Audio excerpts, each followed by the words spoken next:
যে কখন কি মনে হয় আমি নিজেও জানি না, হঠাৎ করে আমার বেগুনি খাওয়ার ইচ্ছা হয়েছে। যেই বলা সেই কাজ, এই তো শুরু করে দিয়েছি।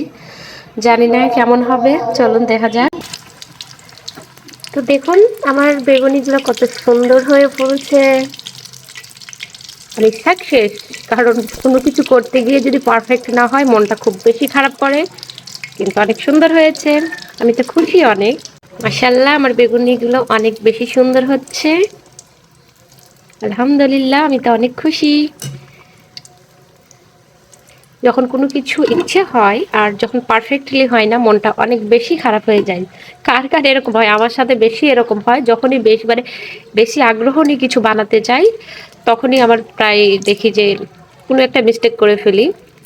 কিন্তু মাশাআল্লাহ আজকে সুন্দর হয়েছে। আমার বিকেলের নাস্তা কে কে খেতে চান অবশ্যই চলে আসুন।